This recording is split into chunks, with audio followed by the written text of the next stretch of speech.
গৌরাঙ্গ মহাপ্রভু বর চেয়েছে, সকল নদিয়াবাসী তো চিন্তায় পড়ে গেছে। হায় হায়, স্বয়ং গৌরাঙ্গ মহাপ্রভু আমার থেকে বর চাচ্ছে, আমি কি করে দেব? যেই না বর চেয়েছে মা, যত ভক্ত ছিল সকলে কি করেছে না নিজের গা থেকে অলংকার খুলে খুলে নিয়ে গৌরাঙ্গ মহাপ্রভু দিচ্ছে। এই না আমি যখন গৌরাঙ্গ মহাপ্রভুকে দিচ্ছে, মহাপ্রভু বলছে আরে দাঁড়াও দাঁড়াও, আরে বাবা এই সমস্ত সোনা দানা টাকা পয়সা নিয়ে আমি কি করবো? নদিয়াবাসী বলছে কেন প্রভু, তুমিই তো বললে আমাকে কর দাও, তাই তো আমরা তোমাকে কর দিচ্ছি। আরে বাবা শোনো, তুমি অর্থের বিনিময়ে গৃহবাড়ির ঋণ শোধ করো। কত পয়সা আছে তোমার যে তুমি এই গৃহবাড়ির ঋণ শোধ করবে টাকা পয়সা দিয়ে? শোনো, তোমার যা টাকা পয়সা আছে তা দিয়ে হয়তো এ জন্মের দেহবাড়ির ঋণটা তুমি শোধ করতে পারবে, কিন্তু এর আগে যে তুমি একটি জন্ম পেয়েছো, তারও আগে যে একটি জন্ম পেয়েছো, তারও আগে একটি জন্ম পেয়েছো, এইভাবে 84 লক্ষ বার কোনো না কোনো ভাবেই ধরাধামে আমরা জন্মগ্রহণ করেছি।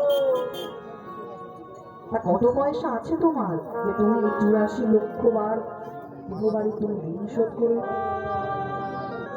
ঋণে ঋণে যে বোঝা হয়ে আছে, কত পয়সা আছে যে তুমি গৃহবাড়ির ঋণ শোধ করবে টাকা পয়সা? না বলেছে নদিয়াবাসী তো একে চিন্তা করছিল, আরো বেড়ে গেছে।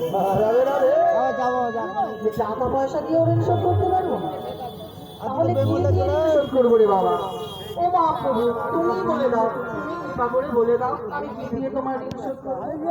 আরে শোনো শোনো, ইহজগতের টাকা পয়সা দিয়ে দেহবাড়ির ঋণ শোধ তোমরা করতে পারবে না।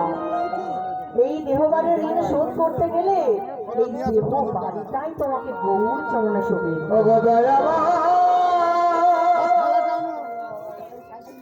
এই দেহ বাড়িটাই তোমাকে গৌর চরণে শোভে নিতে হবে, তবেই তোমার দেহবাড়ির ঋণ শোধ হবে। না দেহবাড়ির ঋণ শোধ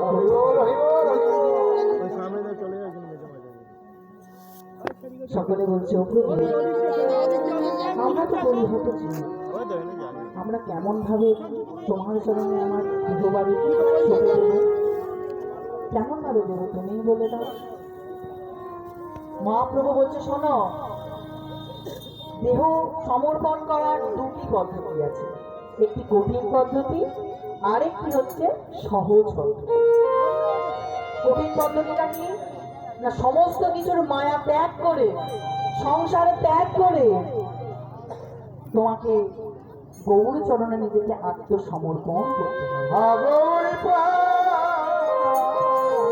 সেই সমর্পণ কারা করেছিল না সর গোস্বামী, শ্রীরূপ সনাতন ভট্ট রঘুনাথ, শ্রীজীব গোপাল ভট্ট দাস রঘুনাথ, এই 6 গোস্বামী তারা সমস্ত কিছু পরিত্যাগ করে দিয়ে চলে গিয়েছিল গৌরাঙ্গ মহাপ্রভু চরণে নিজেকে সমর্পণ। এটি হচ্ছে কঠিন পদ্ধতি। আরেকটি হচ্ছে সহজ পদ্ধতি। সহজ পদ্ধতিটা কি? এই যে হরিবাসর, এই হরিবাসরে বসে দুবাহু উত্তোলন করে গৌরাঙ্গ তোমার গোলাম বলে পরিশ্রম করে যদি গুরুচরণে নিজেকে সঁপে দেওয়া যায়, সেখানেও কিন্তু দেহ বাড়ি রাধে রাধে।